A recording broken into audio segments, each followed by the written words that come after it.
Greetings, my dear viewer. This is a channel about marital infidelity and about the consequences if one spouse starts to cheat on the other. If you, as well as I do, support true family values and condemn cheating, then subscribe to the channel and give this video a like. Let's get started.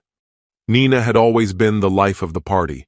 Her vibrant spirit and magnetic presence effortlessly drew people in, ensuring that she was the focal point of any room she entered. For nearly 24 years, she had shared her life with Adam, and from an outsider's perspective, they seemed to epitomize the perfect marriage. Their life together was one many envied: flourishing careers, financial abundance, and a lifestyle punctuated by exotic vacations and a home that radiated elegance and refinement. Yet behind this carefully maintained illusion, their reality told another story. Adam, a dedicated software engineer, poured himself into his work, often staying late into the night, leaving Nina to grapple with the quiet void that had crept into their relationship. The passion that once bound them had faded, replaced by an unyielding routine that neither had the courage to break. What was once a love fueled by excitement had been reduced to a hollow familiarity. Nina often found herself sifting through old photographs, longing for the days when she and Adam had been inseparable, when their laughter echoed through their home and every moment was filled with warmth. Now, their house felt empty, their interactions mechanical. She craved the intimacy, the spontaneous adventures, the deep conversations that had once defined their connection. Despite the wealth that surrounded her, she felt trapped in a gilded prison, desperate for an escape. Eventually, she found solace in the gym. It became her refuge, a place where she could momentarily forget the loneliness that shadowed her every step. It was there that she crossed paths with Ben, a personal trainer whose effortless confidence and easy charm made him impossible to ignore. What started as light-hearted exchanges, friendly smiles, playful teasing, soon evolved into something deeper. Unlike Adam, Ben made her feel noticed, cherished in a way she hadn't felt in years. Every conversation with him was electric, his words carrying a warmth that sent a thrill through her. A simple touch from him could make her pulse race, a sensation she had long forgotten. Slowly, she began dressing differently for the gym, subtly seeking his attention, savoring the rush his presence gave her. Then, one evening, after an intense workout session, Ben casually suggested they grab a drink. She hesitated, the weight of unspoken guilt pressing down on her, but the temptation was undeniable. That night unfolded in the dim glow of a quiet bar where laughter mingled with the clinking of glasses.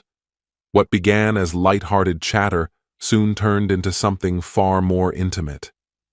Nina found herself drawn to him in a way she hadn't been drawn to anyone in years. As the evening stretched on, he leaned in, his voice low, his words deliberate. "You deserve to be happy," he murmured, his gaze unwavering. "You deserve to feel wanted." Her heart pounded in her chest. She knew she was standing on dangerous ground, yet she couldn't bring herself to step away. Instead, she leaned in, their lips meeting in a kiss that reignited a fire buried beneath years of neglect. From that moment, there was no turning back. Their stolen moments became frequent, concealed behind carefully woven lies. Nina would tell Adam she had plans with friends or was spending extra hours at the gym.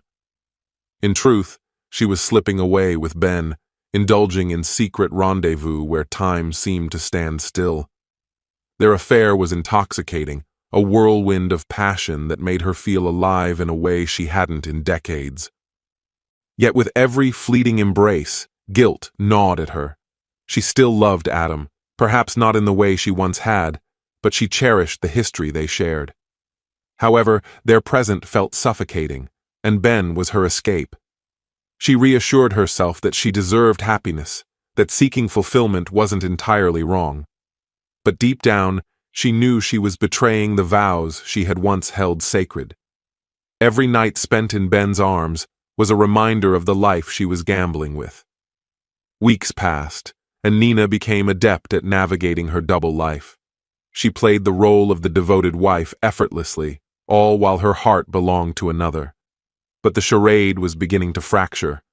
The weight of deception grew heavier with each passing day, and she could sense the walls closing in around her. She stood at a crossroads, torn between the man who had built a life with her and the one who had rekindled the fire within her. No matter her choice, she knew there was no avoiding the storm that loomed ahead. One evening, after another exhilarating encounter with Ben, Nina realized she could no longer live in the shadows of dishonesty. The tension between her and Adam had been mounting, an unspoken rift widening between them. She told herself she owed them both the truth. That night, as Adam sat in the living room, drained from another long workday, she took a steadying breath and stepped forward, her pulse pounding. "Adam, we need to talk," she said, her voice barely above a whisper. He glanced up from his laptop, concern flickering in his tired eyes. "What is it, Nina?" Her throat tightened, but she forced herself to continue. "There's someone else," she admitted, the confession tasting bitter on her tongue. "He makes me feel things I haven't felt in years. And tonight, he's coming over." A heavy silence swallowed the room as Adam's expression turned to one of pure disbelief. His face drained of color, his eyes dark with hurt. "What the hell are you saying, Nina?" His voice was hoarse, raw with betrayal. Before she could find the words to respond, the doorbell rang, slicing through the moment like a blade through glass. Her stomach clenched as she turned to answer it. She opened the door to reveal Ben, standing tall, his confidence unwavering. Without hesitation, he slipped an arm around Nina's waist, pulling her close. "You should leave, man," Ben said coolly, a smirk playing on his lips. The room thickened with tension, the weight of betrayal settling heavily in the air. Adam remained motionless, his world crumbling before him as Nina stood frozen, the gravity of her choices crashing down around her. "Tonight's going to be unforgettable, isn't it?" Nina's voice brimmed with anticipation, but the reaction she received was anything but expected. Adam's expression turned to stone, his usual warmth vanishing in an instant. He didn't say a word. Instead, he pushed himself up from the couch, his movements slow and deliberate, before turning his back to her and exiting the room. The door closed behind him with a finality that sent a cold shiver through Nina's spine. A few seconds later, the deep rumble of the garage door lifting, followed by the jarring slam as it shut, echoed through the house. Silence engulfed the space, thick and suffocating.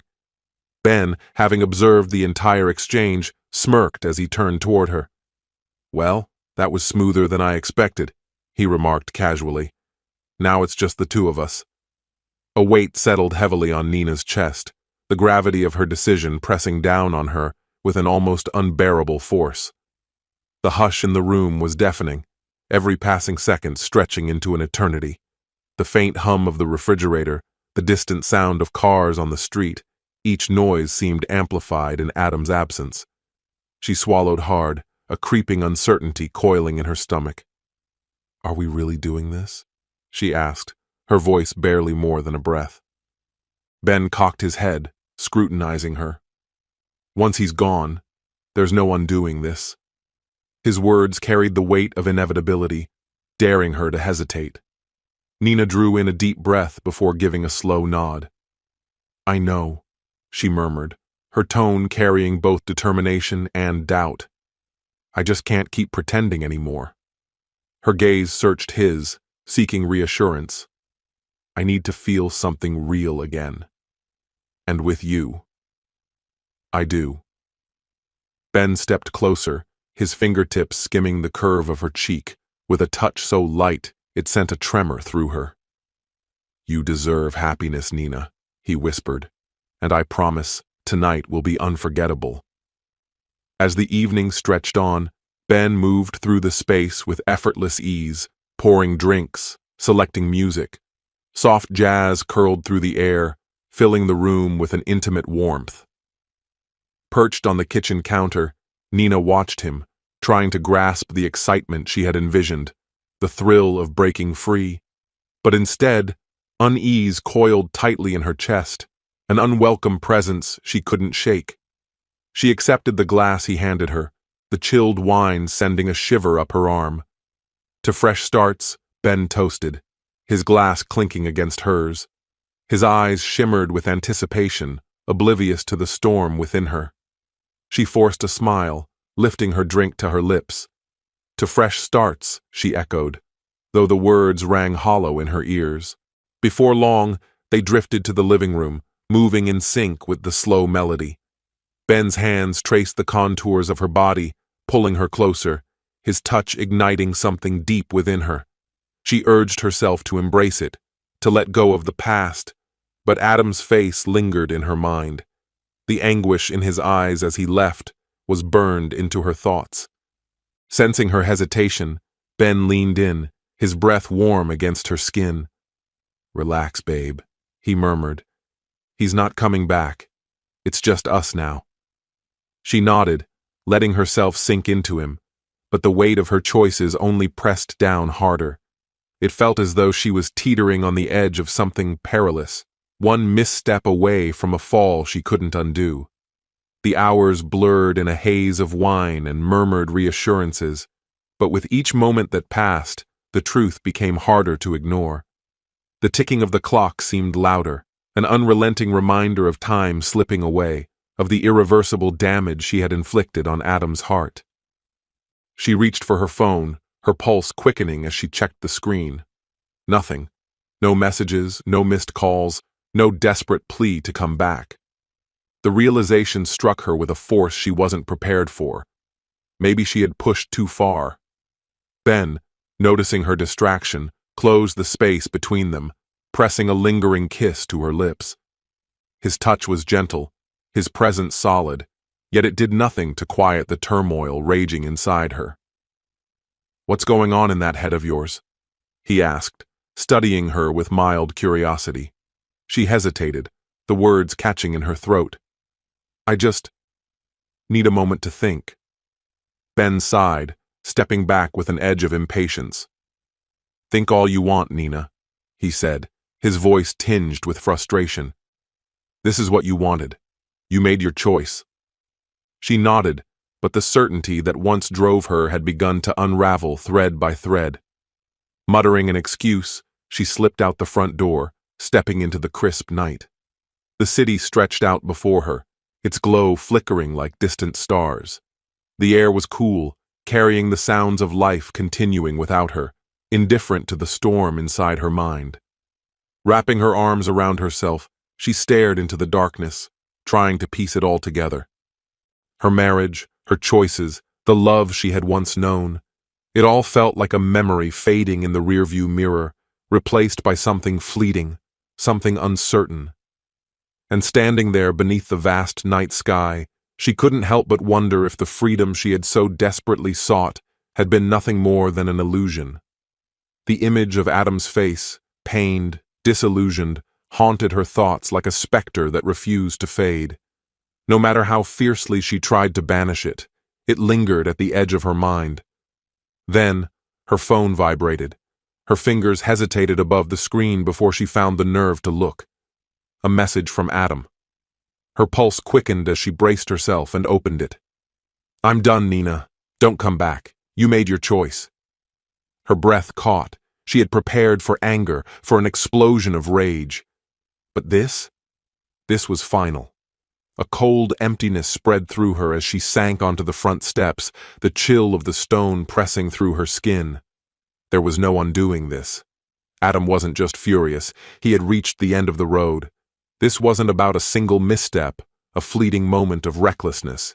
It was the result of years of fractures, of wounds left untended, of trust slowly eroding until nothing remained. And now, it was truly over. Her eyes remained locked on the words glowing on the screen, as if staring at them long enough might change their meaning. Time slipped away unnoticed before she finally forced herself to move. Each step inside felt unnatural, as though the weight of her choices had reshaped the world around her. Ben was sprawled across the couch, his attention fixed on his phone, unfazed by the wreckage she was drowning in. He barely acknowledged her presence as she entered the room. "I'm leaving," she said, the words quiet but resolute. His head snapped up. "What? What do you mean, leaving? The night's barely started." "I have to go back," she murmured, her throat tight with unshed tears. A scowl darkened Ben's face. "Back? To him?" "I have to fix this," she managed, her voice cracking. "Adam's gone, and it's because of me." Ben sat up abruptly, his expression sharp with disbelief. He sprang to his feet, his eyes burning with something dangerously close to anger. "No, Nina. You don't get to rewrite this. You chose me." She had already turned toward the door. "No, Ben. You don't get to decide this for me." She stepped out, not waiting for his reply. The drive blurred into a stretch of headlights and silence, regret wrapping around her like a vice. When she finally pulled into the driveway, the house stood dark, hollow in its stillness. Adam was gone, yet his absence screamed louder than any argument they had ever had. With a deep breath, she stepped out, clutching her keys as if they could anchor her. Just as she reached for the door, it swung open. Adam stood there, bathed in the dim glow from inside. Something about him had changed, his warmth replaced by an impenetrable distance. His gaze, once familiar and safe, was unreadable. In his hand, he held a stack of papers. "Adam," she whispered, her voice barely audible. Tears welled in her eyes, blurring his face. "I made a mistake, a terrible mistake." He gave a slight nod, his face unreadable. "I know," he replied, his tone void of feeling, "and you made your choice." He stepped aside, offering her entry, but she hesitated.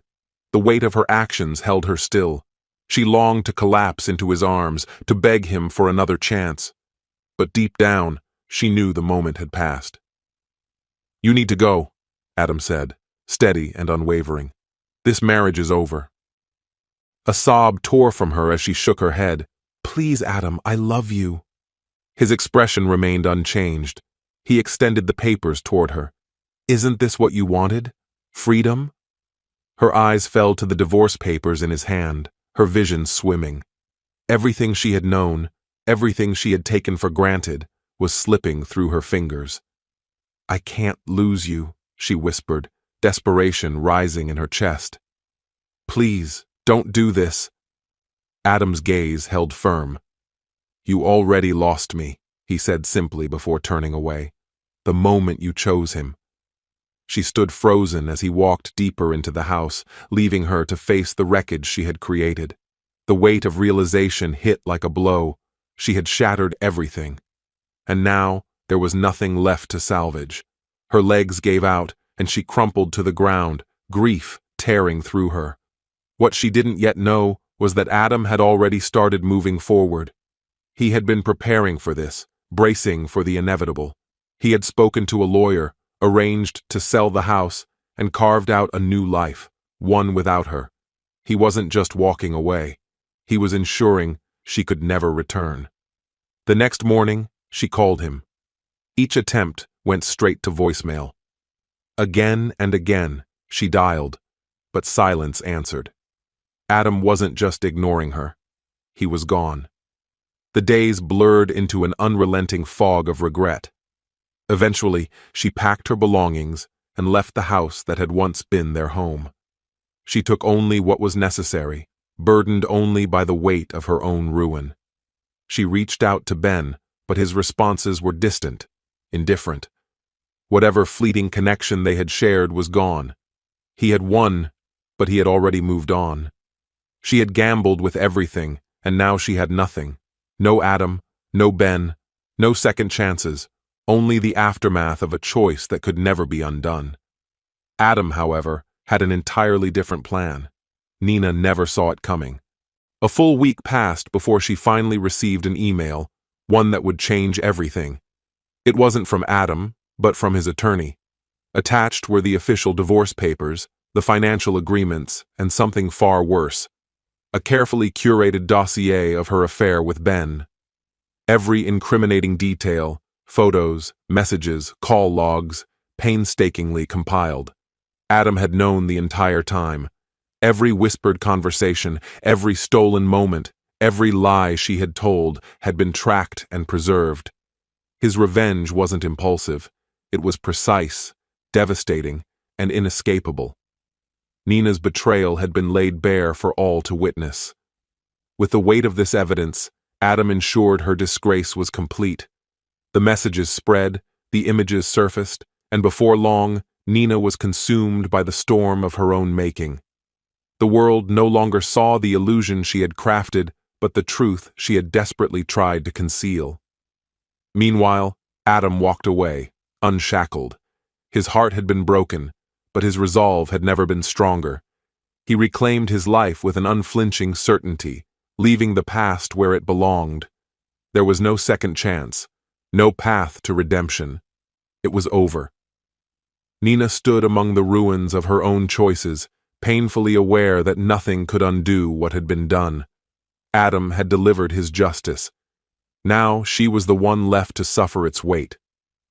My friend, and this is the end of the story. If you liked this story, then put your royal like and subscribe to the channel. May the force be with you. Greetings, my dear viewer. This is a channel about marital infidelity and about the consequences if one spouse starts to cheat on the other. If you, as well as I do, support true family values and condemn cheating, then subscribe to the channel and give this video a like. Let's get started. The moment I stepped into my in-laws' home that evening, an inexplicable discomfort settled over me. The atmosphere carried an unspoken tension, something almost tangible yet left unsaid. I had shared many meals with them before, but tonight felt different, heavier, unfamiliar. Perhaps it had something to do with my wife's demeanor throughout the day, her terse responses, the way she kept glancing at her phone, her complete lack of engagement in our usual conversations.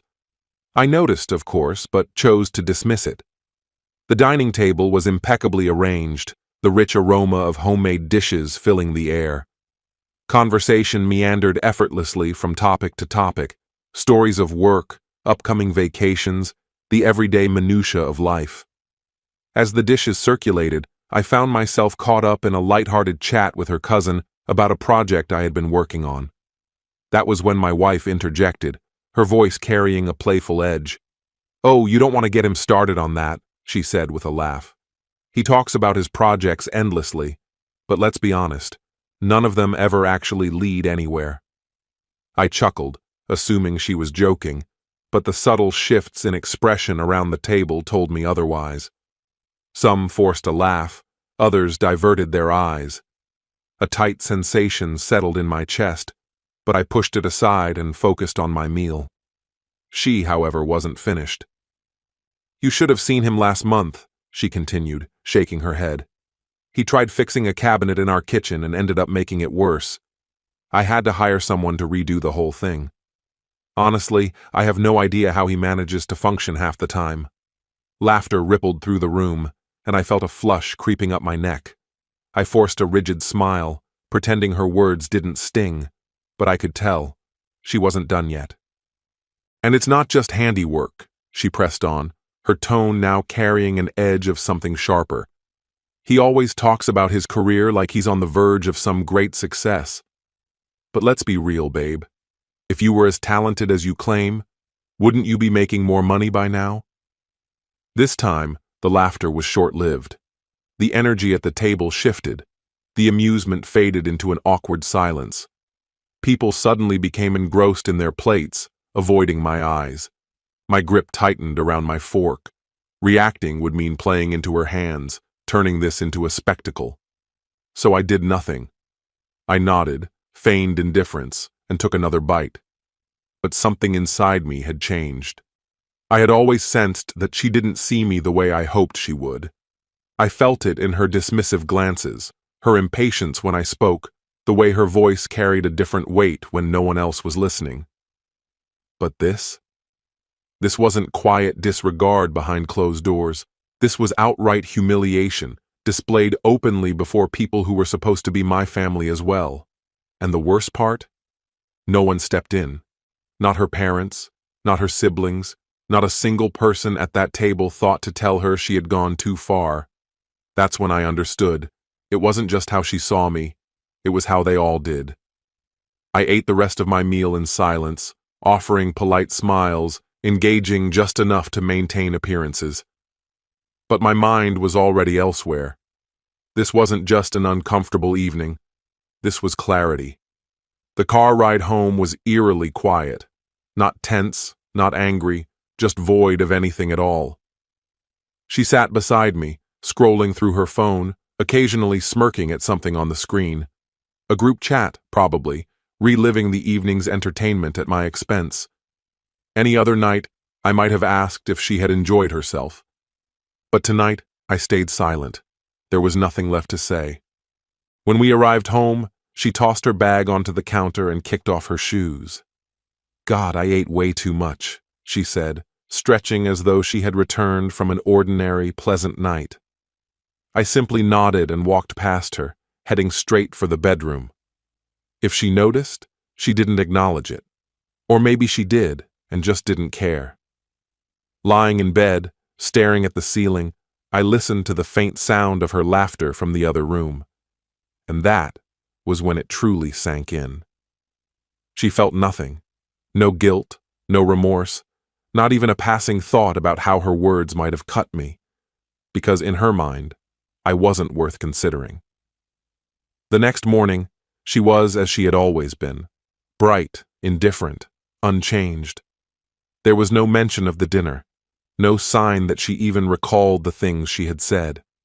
She kissed my cheek before heading out the door, as if everything was perfectly normal, as if there was no reason for anything to be different. And maybe that was the hardest truth of all. This wasn't a fleeting lapse in judgment, an accidental cruelty she might later regret. No, this was simply who she was. She had always been this way. The truth had lingered in the background for as long as I could remember, but I had refused to acknowledge it. Once I finally allowed myself to see, the signs were glaringly obvious. The way she only inquired about my day when it served as a segue into venting about hers. The way her affection was never given freely, always attached to an expectation, whether it was a favor, money, or my undivided attention.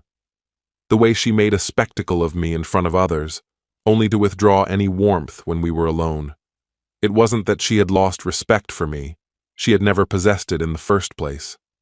And the most painful realization? I had allowed it. I had brushed off the dismissive comments, ignored the indifference, convinced myself that dwelling on it was pointless. I told myself I was exaggerating, that she was merely teasing, that if I worked harder, accomplished more, became better, she would finally regard me with the respect I craved. But that evening at dinner shattered the last of my illusions. It forced me to face a truth I had avoided for too long. Nothing I did would ever change the way she saw me. In her eyes, I had never been an equal. That week, I decided to test a theory. I stopped trying. I didn't initiate conversations. I didn't ask about her day. I let the silence exist without rushing to fill it, and she didn't seem to notice. If anything, she thrived in the space I relinquished.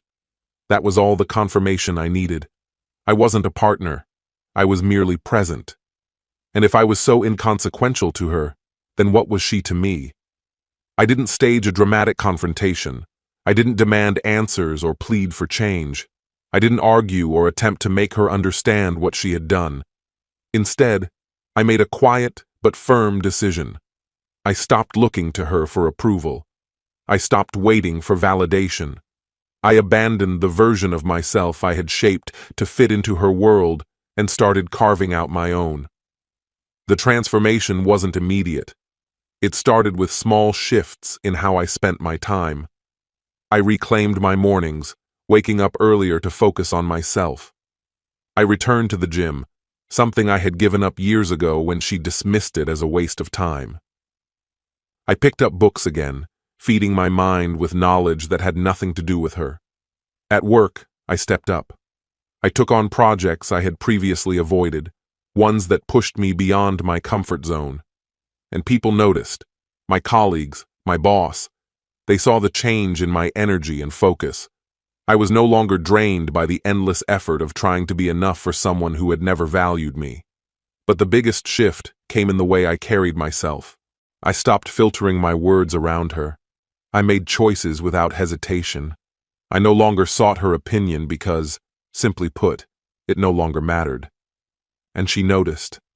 At first, she pretended as if nothing had changed, but her reactions betrayed her.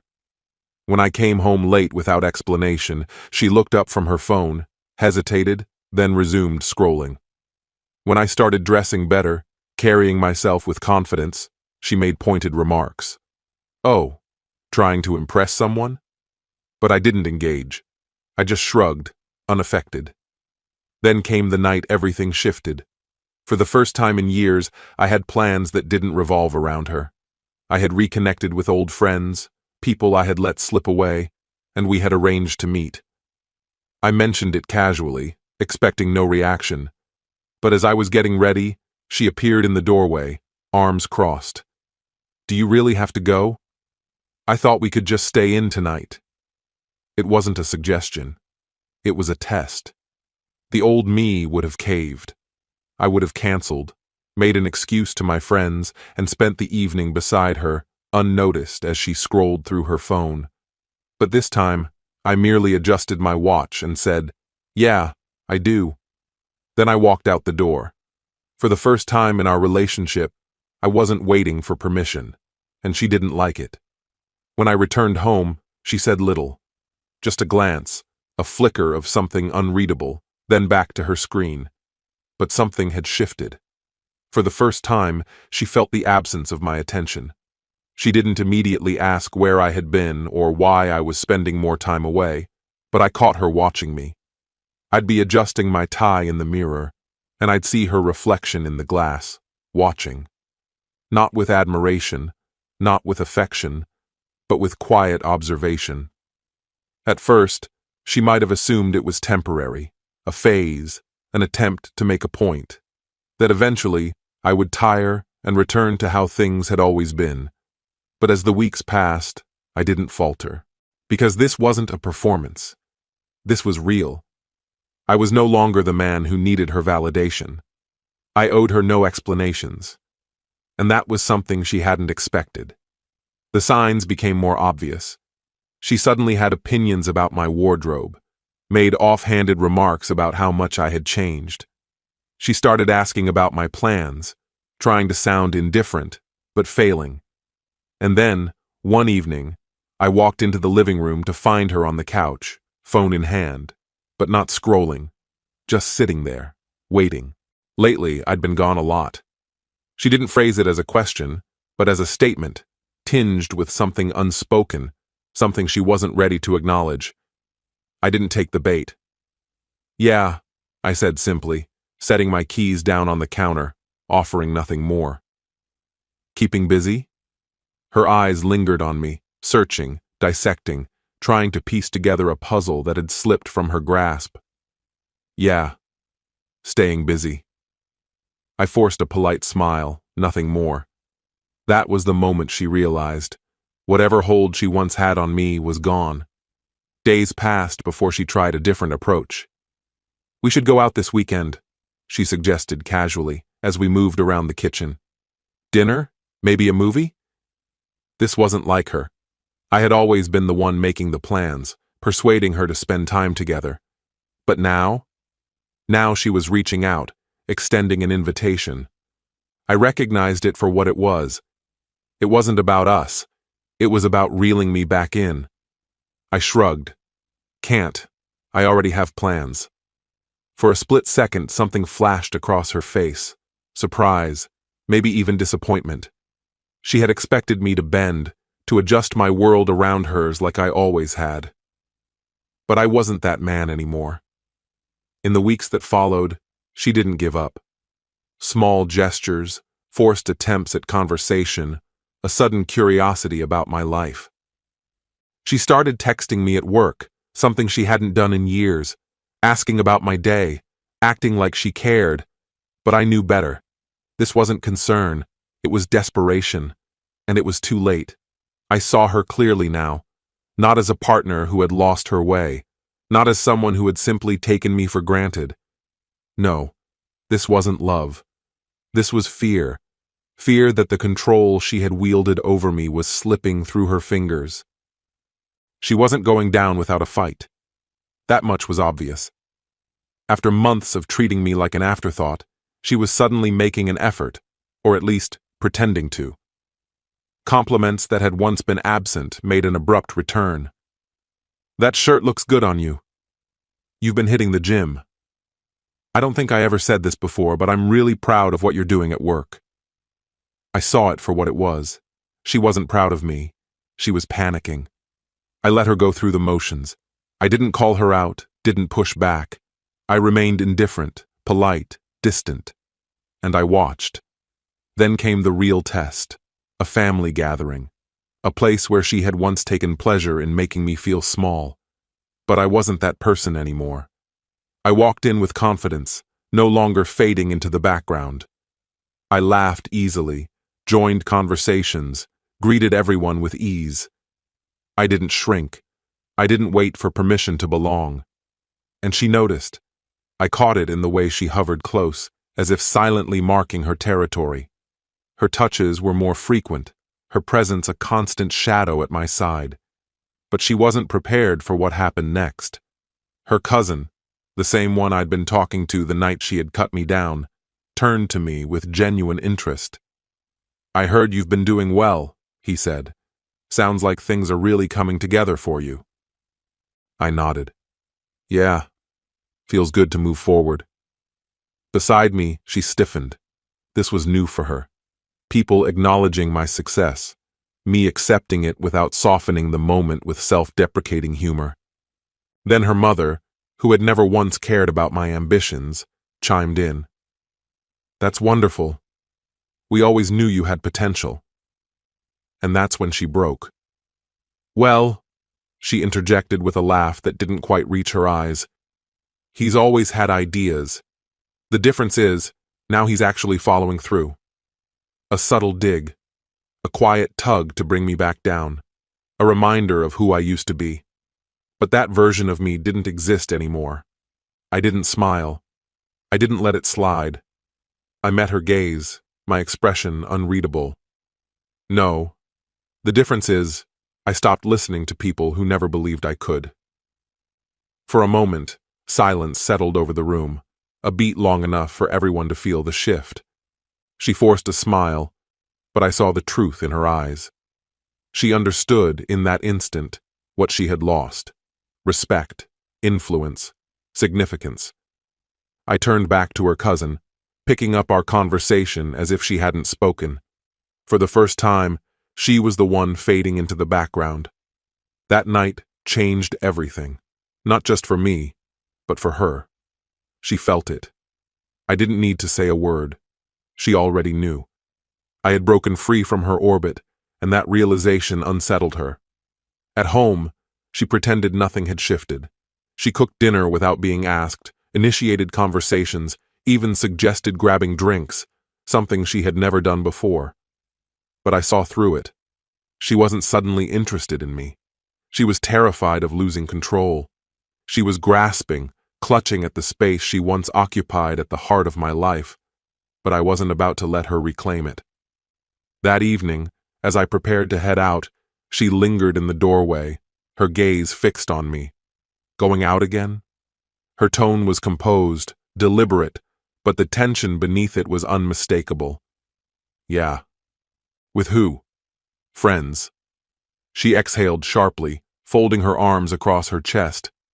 That's been happening a lot lately. I barely see you anymore. I didn't answer immediately. Instead, I adjusted my watch before finally looking her in the eye. That never used to bother you. For a fraction of a second, her carefully maintained facade wavered, revealing the slightest fracture beneath, the tiniest crack in the mask she had worn so effortlessly for so long. That's not true, she said, the denial coming too fast, too forcefully. I just think we should spend more time together. Try to fix things. I almost laughed. For years, I had been a shadow in her world, always present, always available, yet never truly seen. Now that I had stepped out of that role, now that I had reclaimed myself, she suddenly wanted to repair what had been broken for far too long. "There's nothing to fix," I replied, my voice steady, unwavering.